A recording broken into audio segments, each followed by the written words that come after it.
유시민 작가가 오늘자 칼럼으로 사법부를 향해 역대급 팩폭을 날려 화제입니다. 특히 현재 법조 카르텔의 역겨운 내로남불을 제대로 지적했습니다. 유시민 작가가 최근 이재명 대표에 대한 사법부의 정신나간 판결에 대해 그야말로 고급스러우면서도 날카로운 일침을 날렸습니다. 또한 이례적으로 유시민 작가는 이번 칼럼을 가상의 판사 시점을 가정하여 구어체로 글을 썼는데, 이른바 엘리트 중의 엘리트들인 판사들이 실제로는 천박하게 그지없는 사고방식을 가진 것을 가감없이 폭로했습니다. 관련해서 오늘자 유시민 칼럼 여러분께 요약해서 공유드리자면, 먼저 유시민 작가는 판사들의 비겁한 책임 회피에 대해 언급합니다. 칼럼에서 가상의 판사는 자신의 동창생에게 법정이 진실을 밝히고 정의를 세우는 것이 아니다라며, 검사가 기소하지 않으면 처벌이 불가하고 대통령과 가족과 측근들의 범죄 혐의를 덮고 야당 정치인과 가족만 탈탈 털어도 어쩔 수 없다는 것을 말하는데, 유시민 작가는 잘못된 판결에 대해 검찰의 책임으로 돌리는 판사들의 인식을 적나라하게 지적한 것입니다. 특히 다음 대목이 정말 명문인데, 검찰이 정치적 목적으로 기소했다 해도, 증거를 조작하고 참고인을 회유해 허위 진술을 받았다고 해도 피고인이 검찰의 조작을 증명하지 못하면 판사는 유죄를 선고할 수밖에 없고, 증거 조작 여부와 증언의 허위성 여부를 판사는 직접 조사하지 않는다며, 물론 판사가 조사하려는 의지가 있다면 할 수는 있지만 사실상 판사들이 구차한 핑계를 대며 이를 방기하고 있다고도 지적합니다.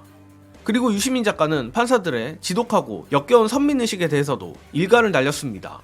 유시민 작가는 이재명 대표의 재판이라고 특정하진 않았지만 피고인이 위협을 느끼게 만든 수많은 중앙정부 공문서를 무시한 판사의 선택적 증거 인정에 대해 판사의 시점에서 형사재판에서 누구 생각이 중요한가, 판사 생각이 중요하지, 스스로 판단하지 않고 여론을 살필 거라면 판사가 왜 필요하냐라 말하는데, 결국 판사들이 합리적인 논리가 아니라 자신들의 선민의식 위에서 판결을 내리고 있다는 것을 꼬집습니다.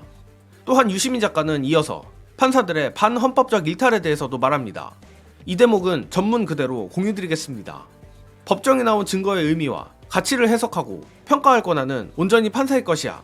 헌법이 누구도 판사가 하는 일에 간섭하지 말라고 했어. 그런 점에서 판사는 하느님과 동기동창이라고 할 수 있어. 법정에서는 판사가 하느님이지. 판결 이유는 중요하지 않아. 판결문은 적당히 쓰면 돼.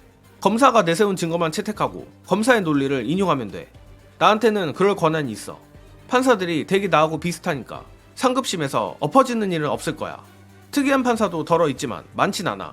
특이한 판사는 어떠냐고? 쓸데없는 데 집착하지. 의심스러운 경우에는 피고인의 이익으로 하라거나 합리적 의심에 여지가 없을 정도로 입증되었을 때만 범죄 사실을 인정하라거나, 옳긴 하지만 현실에서는 의미가 없는 소위 공자님 말씀일 뿐인데 말이야. 눈치가 빠르신 분들은 눈치채셨을 텐데, 판사들이 헌법이 자신들에게 준 권한에 대해선 목숨 걸고 지키려 하지만 똑같이 헌법에 있는 무죄 추정 원칙에 대해선 갖가지 핑계를 대며 지키지 않는 극한의 내로남불을 비판한 것입니다. 저는 바로 이 대목이 이번 칼럼의 핵심이라고 생각합니다. 검찰의 선택적 기소 및 수사와 더불어 사법부도 선택적 헌법 골라먹기가 결국 문제라는 겁니다. 심지어 누가 봐도 위태로운 이런 판사들의 일탈에 대해 어떻게 제동을 걸 장치조차 없다는 게 이번 칼럼을 통해 새삼 느껴지는데, 예컨대 대법원장 직선제든 뭐든 사법부도 어떻게든 주권자들의 통제를 받을 수 있는 방안이 필요한 것 같습니다. 그리고 끝으로 그와 맞먹기에 중요한 것은 결국 여론, 더 나아가 언론입니다. 여론몰이를 통해 사실상 판사들의 판결에 영향을 미치려는 추악한 시도가 만연하고 있는데, 관련한 중요한 영상 안내드리며 이번 영상은 여기까지 하겠습니다. 시청해주신 여러분 감사합니다.